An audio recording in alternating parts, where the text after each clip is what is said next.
Bueno, vamos a hablar acerca del módulo inversor del Toyota Prius. Bueno, como primer punto, el inversor es un componente principal en los vehículos híbridos, ya que tiene la función de convertir la corriente continua en corriente alterna y viceversa. Otra de las funciones del módulo inversor es permitir el control de los motogeneradores MG1 y MG2, el cual se encuentra a 220 voltios de corriente continua, que mediante un circuito de potencia genera una corriente alterna que se constituye en tres fases, las cuales permiten el accionamiento del motor eléctrico. Hablando de las tres fases, la tensión de la batería de alto voltaje HV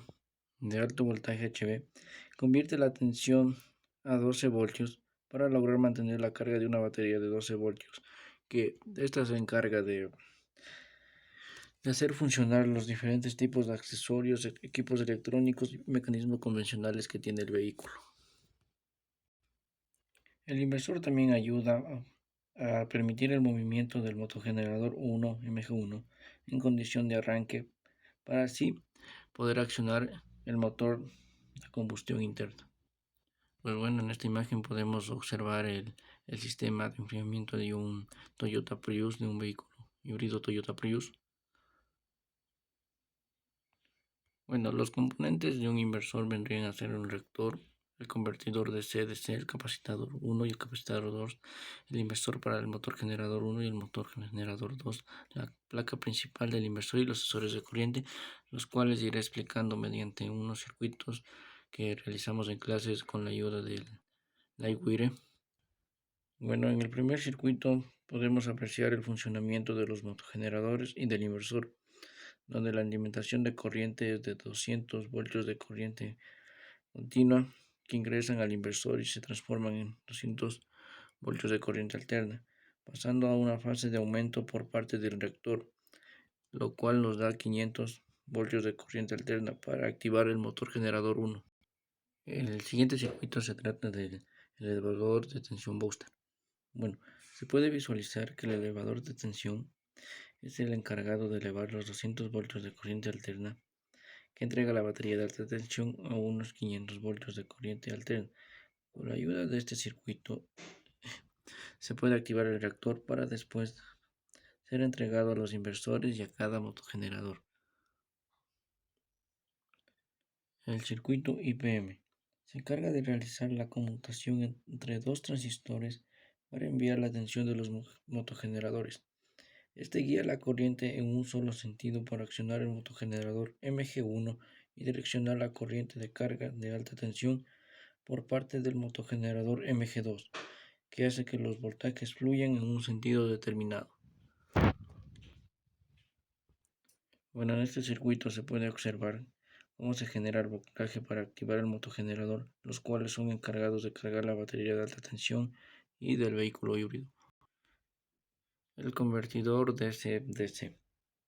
La corriente de ingreso es de 200 voltios de corriente alterna, las cuales son transformados a 220 voltios de corriente continua. En la primera fase de transformación de voltaje alterno a continuo, es de suma importancia para la regulación de los 14 voltios, los cuales accionarán las luces, lámparas, claxon, accesorios eléctricos del vehículo. Hablaremos acerca de los componentes principales del inversor Toyota Prius. Como primero tenemos el reactor. Bueno, aquí podemos observar el reactor de un Toyota Prius y de un Toyota Highlander. Bueno, el reactor principalmente eleva la tensión en picos para poder subir el voltaje de la batería híbrida. Esa vendría a ser su función principal. Bueno, como siguiente componente tenemos al capacitor Highlander, el cual filtra y almacena voltajes a los módulos inversores. Bueno, la resistencia del Toyota Prius es la encargada de descargar el capacitor en caso de que se desergenice el sistema. Tenemos como siguiente componente el capacitor de salida del Toyota Prius Highlander, el cual se encarga de filtrar y almacenar el voltaje hacia los inversores. El módulo IPM es el encargado de llevar el voltaje en un solo sentido hacia los módulos inversores. El inversor MG1 y MG2 es el cual controla los motogeneradores del vehículo, ya sea el MG1, G2, mediante la conmutación y rectificación de voltaje con la ayuda de transistores y diodos. El motogenerador, bueno, él tiene la capacidad de realizar dos funciones. La primera es funcionar como un propulsor MG1 dando movimiento al vehículo. La segunda función es de generar tensión al MG2 al instante que el vehículo se encuentra en movimiento sin accionar el pedal del acelerador.